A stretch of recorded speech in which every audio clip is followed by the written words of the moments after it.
to get started. Sure, the mic's up.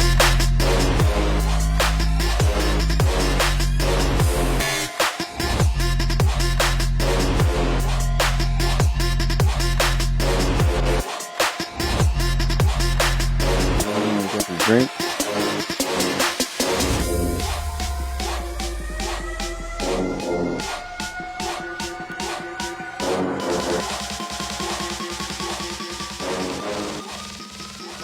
The Certified Podcast, Episode 20. episode 20. Let's get it, man. What's been going on, dude? I don't know, a lot of storms recently. You saw the rain yesterday and then again today. The cold front. Let's get started. Give us the intro. All right, so today we're going to be going over some things you should know in case you get into an accident. Then we have some common questions, some not so common questions, some local news about Corpus, and then lastly we're going to be comparing types of oil and where you different places you could get your oil changed. Some people, like, whenever they say Corpus, it sounds ghetto. So I don't know, like they say, because I've like people say they'll ask them, I'll ask them like, where you from, or like if I meet someone, and they'll say Corpus Christi. But they say Corpus, it sounds like it's like slang. It's not slang, but it's short. But it sounds, I don't know. Let me know if that's true or not. If whenever you say where you're from, do you say Corpus or do you say Corpus Christi? So do you say it like now? Do you say I'm from Corpus? If I'm talking to somebody in Corpus, yes. Oh, okay, but if I'm like outside, like. Oh, so it's like slang. Like, yeah. It's kind of like a slang word. All right. What do they say, corpitos? You say that? No. That's like, say it? Corpitos? Corpitos? Yeah, just say I'm from Corpitos. Anyway, so let's get started. So the Certified Podcast, we share information, if things to look out for if you get involved in an accident, or things just to kind of be prepared for. And a lot of the stuff that we share, like, we deal with on a daily basis there at the office. So we're speaking of the stuff that's on present, like stuff that's happening, and stuff that people are going through, and we feel like, hey, you know what, like, let's share this on the podcast, and maybe it'll help someone if they get in an accident today, or if they're going through that process, or just to have the information in case something happens down the road. So I just want to give a shout out to one of our sponsors. It's going to be cashpropertybuy.com. Once again, it's cashpropertybuy.com. These guys buy houses in any condition, shape, or form. Pre-foreclosures. If you're behind on payments, if it's listed with an agent and they can't sell it, if you're having to move out of state, tax liens, all that stuff. What is it? Cashpropertybuy.com. Cash. Say it. Say it like that. Like cash. Cash. Say it like with the accent. What? I don't know. Just make an accent. Make up an accent. We'll see who can do the best accent. Do it like do it. Do it like your best country accent. Cash. It's cashpropertybuy.com. Look them up. We'll leave a link in the bio if you're trying to sell a house. If you know someone selling a house, they offer I think a finder's fee. Hit those guys up. They'll get you right. They'll get some dough in your pocket. The way it works is, like, Aaron will have some questions and some stuff that common ask questions that we get at the office, and then we kind of break them down during the podcast, and we kind of go over that stuff. So also, if you have any questions that or any concerns that you're interested in knowing, just leave them in the comments, and we'll make sure to get them on their next podcast. All right, so first of all, some things you should know in case you get into an accident. So the first one would be document everything. Oh, yeah, for sure. So we see that a lot. Like, I don't want to jump into your questions, but I saw that you had like one. I I'm not gonna jump because then we're gonna lose track. But yeah, so the get all the information. I mean, that's gonna be the number one thing. I mean, make a police report is gonna be. I mean, that's gonna probably be the probably the best thing to do is make a police report. And the reason why is because you hit someone, they want to pay out of pocket, they don't want to go through their insurance company. There's and you don't want to sit there and argue with them, and you don't want to like make the situation worse by like pissing them off or anything. So the best thing to do is says, hey man, you know what? I'm gonna go ahead and call. I'm gonna go ahead and make a police report, and and I wanted to make sure everybody's okay in my vehicle. You know what I mean? So that way, because whenever the officer gets there, he's not gonna really say like whose fault it is, but he will allow y'all to exchange information. Yes. So that's where it gets tricky because, like, let's say you get in an accident, right? And and you're like, well, they ran the light, and the other person's like, no, well, he ran the light, and you're going kind of going back and forth. The officer's not gonna sit there and like try to figure out who was at fault. You know what I'm saying? He might say, hey, you know what? I'm just gonna give y'all both the citation, or he might just say, hey, y'all exchange information, and then let y'all's insurance companies battle it out, right? But that's not really going to be the best thing to do because what's going to happen is once you call their insurance or he calls your insurance, now it's like, okay, well he said this and they're saying that. So a lot of times they might not come up with a decision based on the fact that there's not enough evidence. Yes. You know. So I mean, I would say get the police report for one, and then see if you can find some witnesses, and that's gonna kind of make your side of the story a little bit more stronger than the other person. Trying to put responsibility on you or put fault on you, and it kind of makes it easier whenever the insurance companies are dealing with that. I think we could. Oh, just one last thing about getting into an accident: Mhm. the rental car process. So a lot of people want to jump into a rental car right away after the accident, and then the claim process happens, then the repair, and they run out of time on their rental. Yeah. So I mean that's gonna be one that a lot of people are caught off guard on that with the rental because uh, the rental is there's only 30-day policies on the rental. So the rental basically what you're doing, you're saying, hey, I want to get a rental cover policy, and they're saying, okay, well, we have a 30-day policy, right? A 30-day rental policy. I'm pretty sure you can extend that if you ask, but that's like the most common one, the 30-day policy.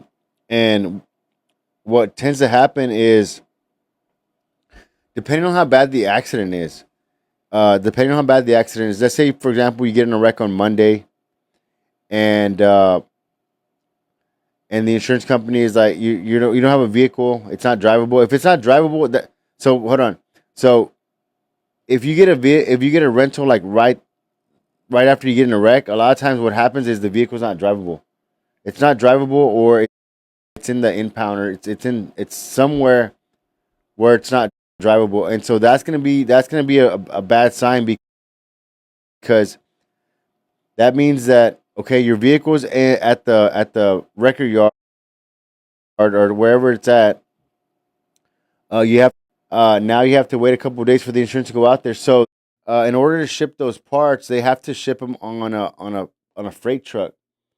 They a lot of times they don't. I don't think they ship them UPS. Um, maybe I don't know, even think Amazon ships those, but a lot of times they're gonna get damaged because, for one, the aftermarket parts are thinner. The metal's thinner than original, Yes. so it's a thinner metal, and a lot of times the packaging is not that great. So they're not packaging it for it to be like shipped on a UPS truck. You know what I mean?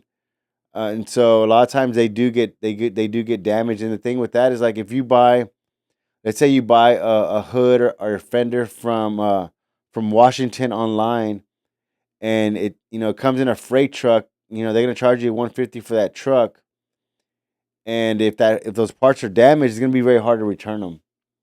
because it's just a mess, dude, to return those parts, especially if you're buying them from some random place online. So that's where people get a misconception. They think it's really cheap to get these cars fixed, but you want to make sure you're buying the good parts that fit right before you just start putting any kind of part on there, because you put a part that's aftermarket, it's not gonna fit like 100% correctly. You know what I mean?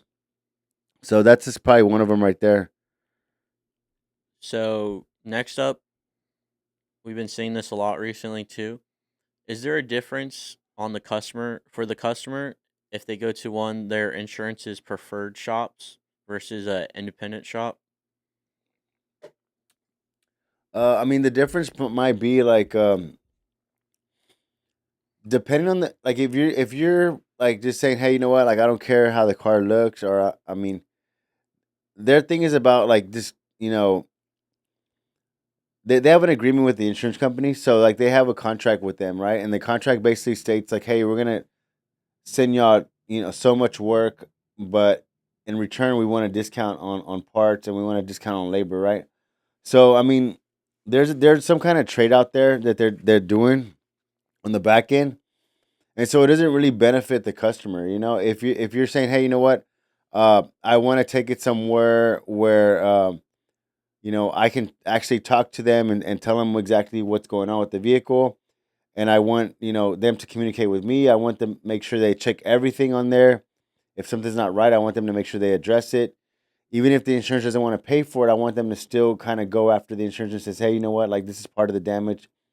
It needs to be repaired.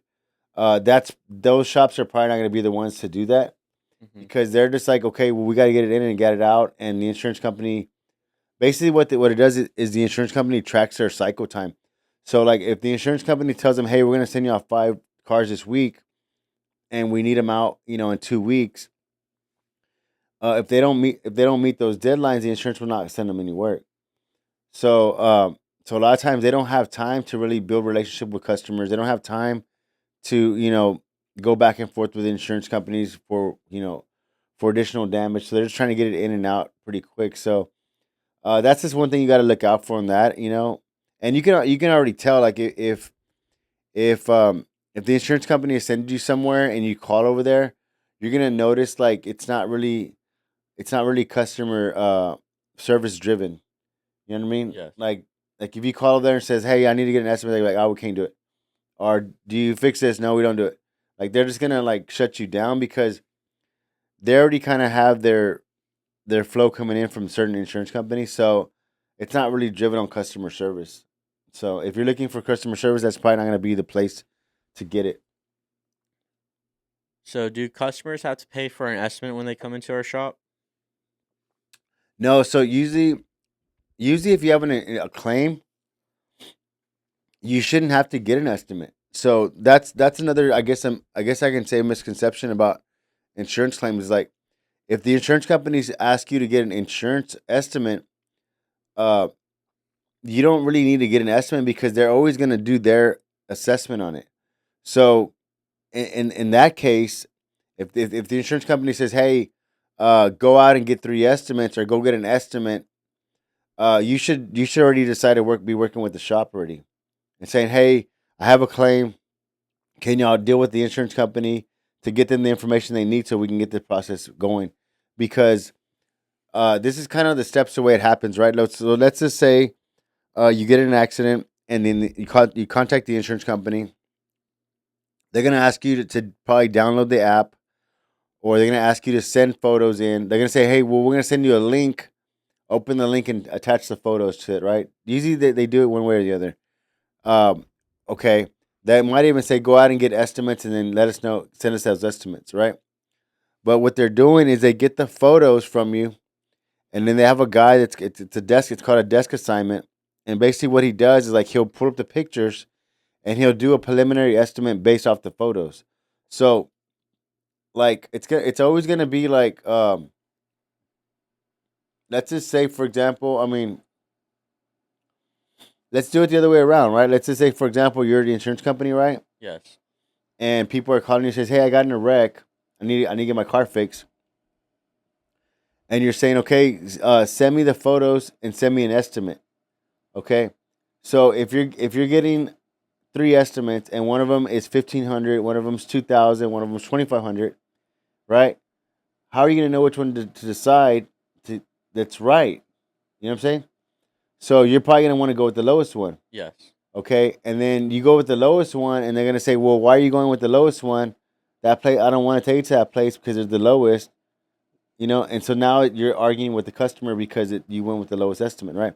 So what the insurance companies are doing, they're saying, "Hey, well, let's hire someone in our office to write the estimate for us." And so when you send them the photos, they give it to their guy. That's an appraiser, and then he writes it for you. And so now that's an estimate they can use. Yes. So they're saying, "Hey, we got our estimate. Here you go." And so the thing is like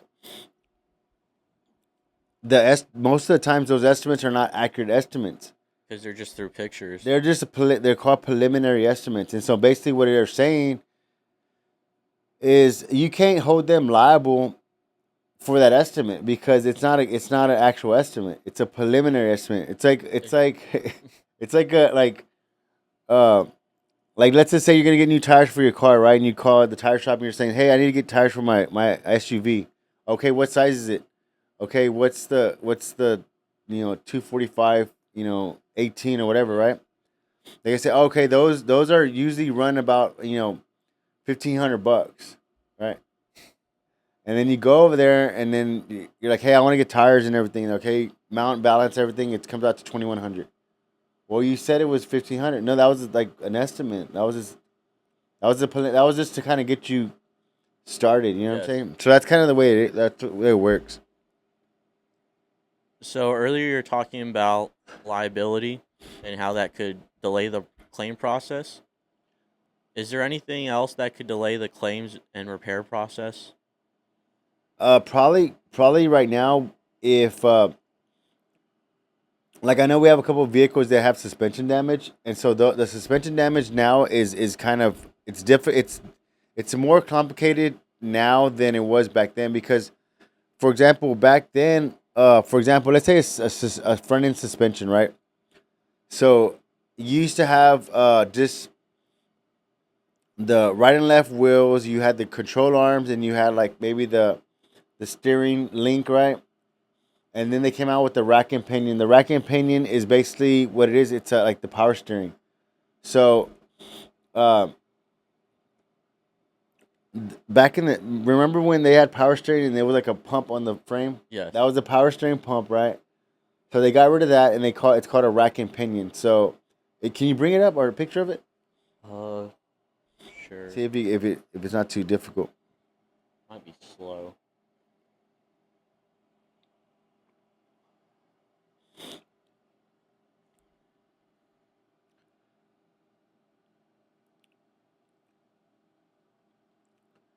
So the rack and pinion is it basically controls the steering, and so that's what the steering operates. And so it's almost like two hydraulic pumps on each side, and it helps the steering. Let's see if we can bring one up.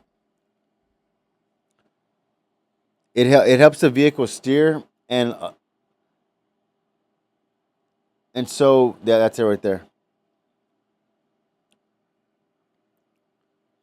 Can't scroll. Just click on one of them. Yeah.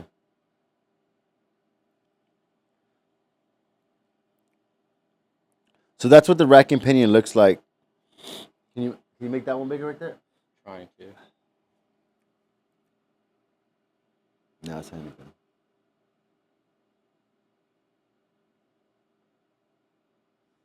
Well, they can kind of see it on the screen here. And just kind of go like that one. This one? Yeah, this one here. That. See if it goes. Just trying to get the picture. Anyway, so yeah, just where purple one's at. The purple, yeah. Yeah, just keep it like that. Yeah, the purple one right there. That one right there. So that's the rack and pinion. That's how it looks. So that's what the steering. That's what the steering looks like on the vehicle. And so when they first switched to rack and pinion, they were all like you would connect the lines to that. So you would connect the power steering lines to that. So it had a power steering pump, and then that was like the motor right there, and then that's like the assembly. Well, what they did now was they switched to electric. Electric steering. Yeah, so a lot of the rack and pinions are electric now. So Dodge first came out with this, and I think now Ford, pretty much all the vehicles are coming out with this. So the rack and pinions are now electric, and so now whenever you get in an accident, it really throws those off pretty bad. So a lot of times, if they get hit really bad, you have to replace that whole assembly, and so that can be some of the delay. And a lot of vehicles now are they're calibrated, and the alignment has to be on. They have distance sensors in the front, so all that stuff really kind of happens on the back end. So first, you have to fix all the cosmetic stuff: the fenders, the bumpers, the hood, the paint. And then once everything's together, then we could take it to the next phase where we start to dissect and figure out, okay, what's going on with the electrical? Is there any engine lights on? How's the steering? Is it calibration? Is it airbag lights on? So it's kind of process. What do you got here, dude? We got donuts. Where do you get Donut these from? holes. King's Let me try one of Donuts. these. You got any favorite donut shop here in Corpus? Mm, Corpus Christi. I'm not a, I'm not a big donut. HEV. They should- How many people do you do that? Like when you go to HEB, like you grab a donut and then you put it in the bag No, and but you eat it by the I time had you. a friend in high school. He would always talk about the store over there in Virginia was giant. And he'd be like, "Man, I love the free cookies from there." Blah blah. We're like, They don't give out free cookies because there's a grocery store called Publix. Okay, It's yeah, mainly in yeah, Florida. yeah. They give out free cookies for kids. Oh wow, okay. So he was always talking about these free cookies, and we were like, "What?" And one weekend we went to the grocery store with him, and he walked by and grabbed one Yeah. and just started eating it while walking in Oh the wow. grocery store. Have you been to that Voodoo Donut? No, my sister has. We went to San Antonio a couple of weeks ago, and we had went we were staying downtown. Dude, it was like about 9 o'clock,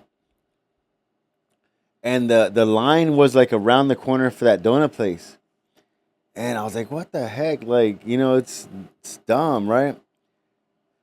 Well, we had went back to San Antonio a couple weeks after that, and we were walking by that place, and there wasn't really a line there. It wasn't too many people in line, maybe like 5 people. And so I was like, well, let's get some donuts. Let's check them out. And so I'm not really like a big like donut dude, right? But I was like, what's up with what's the story with this place? Let's go check it out. So we walk in, and then they had like this carousel, like is it carousel where they spin? Probably not a carousel, but like a display maybe. Yes, Is it a carousel? think so. Yeah. So they had like racks, and then it spins, right? Yes. And so they had all these different donuts in there, and I want to say they have different donuts, like certain like custom donuts. Like they'll have like the regular donuts, but then every now and then they put like a special donut in there, right? And so I think for like the box of 12, it was like $30. It was a box of 12 donuts for $30, and dude, like they're just like huge. They're not like some of them are round, but some of them are like long. Some of them like are shape. But dude, like it was like a lot of this donut. Like Have you ever had crumble cookie? no, what is that? It's like a chain of cookies. Cookie? Oh, crumble. Yeah, Yeah. yeah, It's the same thing where it's like a box of 4 and it's like super expensive. yeah. They just brought some. They did. Yeah. So I think what it is, Elaine was saying like they're not always the same. No, every week they change. Yeah. So But they put a lot of sugar in them. well, I'm pretty sure that's just all like sugar and Oh, they put more than like Flour? a normal amount. yeah. So hey, I want to know like has anybody? I wonder how many people have done that. Like they go to HEB and then They grab. they grab a donut and they put it in the bag and they eat it by the time they're done shopping. I mean, I wonder if you pay for it. My friend said he would do a. How will you pay for it though? If it You just ring it up because they don't have a barcode. but how you tell them I had one cookie, one donut. Yeah. No, my friend, he said that the grocery store made enough money where he could eat one cookie and not hurt them. The last time, let me know. Like, if you have a crazy story you want to share with us, let us know. I was at HEB one time on Alameda, and there was this dude. Like, he was. If you go over there, like, there's some sketchy people over there sometimes. There was like this dude. He was walking with a shopping cart, and it was funny, dude, because like it was this dude, right? And like I think in his shopping cart. So just imagine like there's a guy with a shopping cart, right? And he had like what did he have in there? He had batteries. He had like, a pack of batteries, right? He had what did he have? Like I'm trying to think like exactly what he had. It was a pack of batteries. It was like some chips. Uh like what else did he have in there? Like a magazine or something, right? And then he had like a some wine, the pla- Box the wine. box wine, right? And so like he's walking around like he's shopping, right? But if you look at his shot, like his cart, like you could tell it's just random shit. Like I'm like, this dude's not shopping. Like, what is he doing? So then you think like, oh, he's probably like one of those, like he's like shoplift, like he's checking for shoplifters, right? Well, this dude is like, he's walking around the store like he's shopping, right? Well, he's drinking the wine. Yeah, yeah. They do that. They'll be like walking around drinking the wine, and so then I remember like I was gonna check out, right? And then the guy like he goes, "Hey, do you know?" Like he asked me some stupid question like, uh, do you know where the cat food's at?" Right? Like all like and I'm looking at his card and I'm like, "What the heck's up with this dude?" And so I was like, "I don't know, dude. Like it's somewhere over there probably, right?" And so like he goes right, and so I'm in line, and then I see the dude walk out like with nothing. Like he Yeah. just walked out. So I was like, "This dude," and so it was just funny. I was like, "Man, that's kind of crazy." But let me know if you have done the donut thing. I'm curious to know like if if you do the donut thing. What else do they have at HEB? The donuts. They have like the Mexican bread. Oh, they do. They have like conchas. Yeah. I want to know. I want to know. This is a question. Maybe we can get some feedback from our viewers. Who has the best barbacoa? In Corpus. Who is it? I don't know. I don't know yet. Okay. So who has the best barbacoa? I want to know. I think people are gonna say Sunny's. I don't know about I think Sunny's. it's Mr. B's is also another pop. Mr. B's. B's. Mr. B. That's over there by Sam's Club, if I remember correctly. Okay. Near like Holly. Okay. Well, I'm curious to know who has the best barbacoa. Uh, in Corpus Christi, or say Corpus. Corpus. I don't know. And let me know if you tried the Voodoo Donut place or the Crumble. Crumble. Yeah, let me know what your favorite donut is there. And Aaron's gonna get into some local news. We have Corpus. He put Corpus news. Yes. Okay, so we got the green light, guys. We got the green light on the The pier. the Bob Hall Pier. Man, that thing was. I wonder what happened with that restaurant that was up there. I want to say it's still there. But it It's was just, like- they relocated it though. Did you see that? No. So I want to say the restaurant was a separate from the pier. Separate like structure or owner? It was a separate like a association, because didn't they move somewhere? I saw it on the news. They had moved. They had relocated the restaurant. Not sure. Yeah, it was like some lady. She was like, they're not gonna hold us back, and we're gonna rebuild, and Yeah. okay. I think too, like they were gonna move that other restaurant, that Italian restaurant. Did you see that? No. That Italian restaurant on the island. It's been there like for they said like 150 years. Not, it's probably I not think I that. saw this. Right? And the guy's like, we built it from the ground up, each brick. Like he's like he's like he made like that twitch like He worked there all 150 he's years. he's we built it from the ground up, each brick, and like he like did a twitch like this, like he like had like a heat stroke a couple of times. Nah, but I think what they were saying, like that was his parents' place, and they didn't want to renew the lease. They didn't want to renew the lease or something. Yeah, so the pier, they got 460 days to complete the project. What? Okay, so that's like a year and what? That's like a year and what? 130 No, days. a Or, year, yeah, that's like a year and 100 days. 4 months. No, it's a year. Let me see. 365 is a year. I know, but it's a 1 year and like maybe 4 months. So the big thing is why they was taking forever to get green light. Oh, It's because they want this short deadline because it's all for tourists. oh okay. So they want to make sure that it doesn't get like pushed back and then Yeah, delayed like the bridge. but the Bob Hall Pier is not a big tourist attraction, is it? They want to make it. They want to make it wider and have like little attraction Yeah. like They restaurant. they should have what they should have done is how much they spent on that? How much they spent on this thing? They didn't say yet. So what's the ticket on it? You know what would have been nice for them to do is actually like build a pier like downtown. Like when I'm saying pier, like It's not like go to Santa Monica Pier. it's not like Cole Park. No, like it like so the Bob House it's good for fishing, but like that. But how many people? How much? So revenue wise, right? Think about it. So if people are gonna go to Bob Hall Pier Bob Hall Pier to go fishing, they're probably gonna be from San Antonio, right? Yes.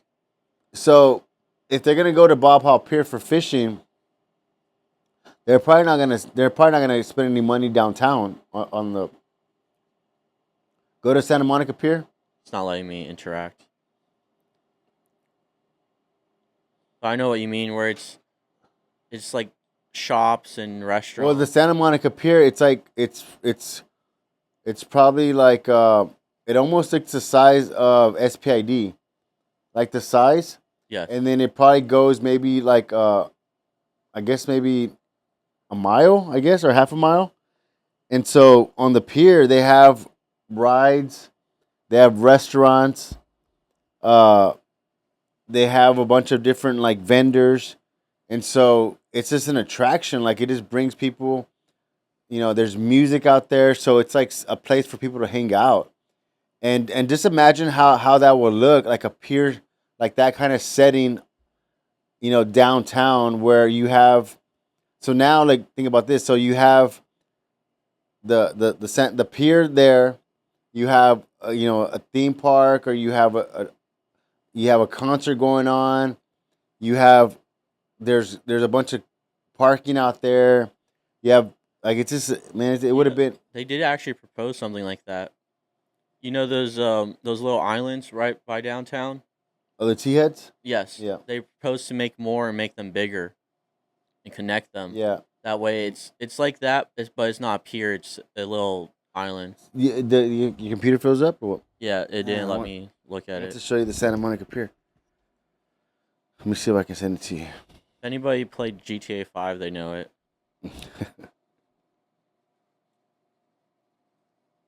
Yeah, so go to GTA.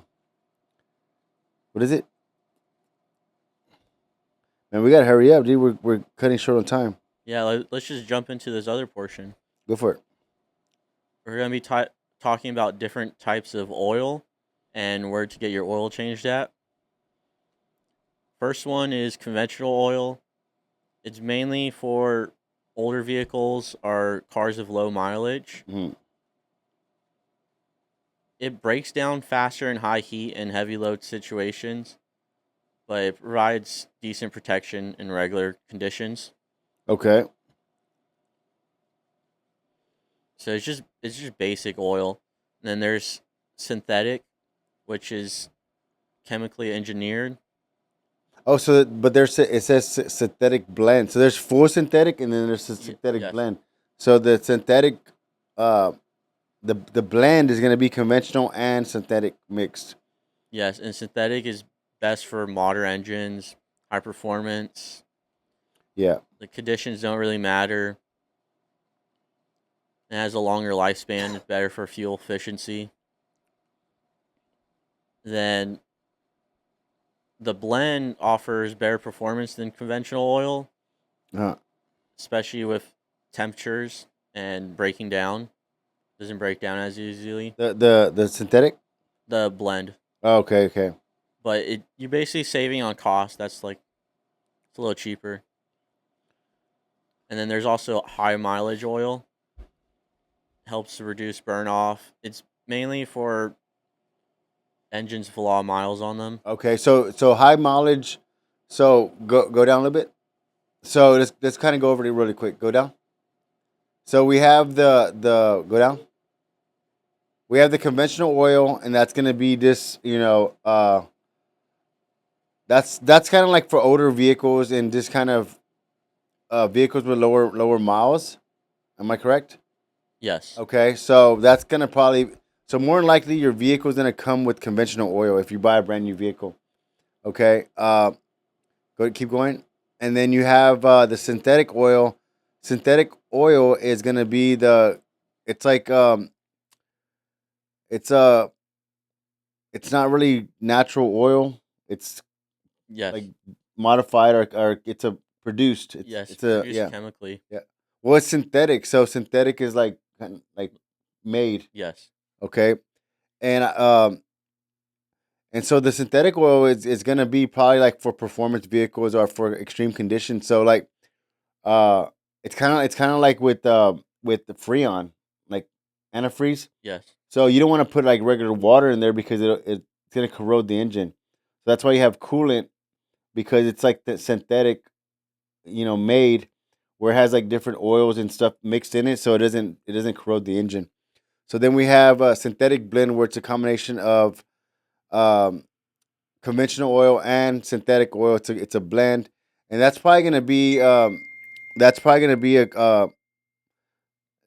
probably it's gonna be conventional and then synthetic blend and then synthetic full, and you can kind of probably tell the price ranges there. Yes. But I know like once you start going to synthetic, you don't want to go back to conventional. Like you can't be going back and forth.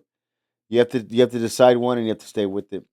So Then there's also high mileage. yeah, the high mileage one is going to be good if your vehicle is over 75,000 miles. And basically it's just a tougher oil that helps with those motors that are kind of worn. The thing is like so think of it like this. So if it's the higher mileage oil is going to be a lot thicker as well, because let's just say, I mean, just imagine you have this machine, right? That's working and it has a bunch of metal pieces in it.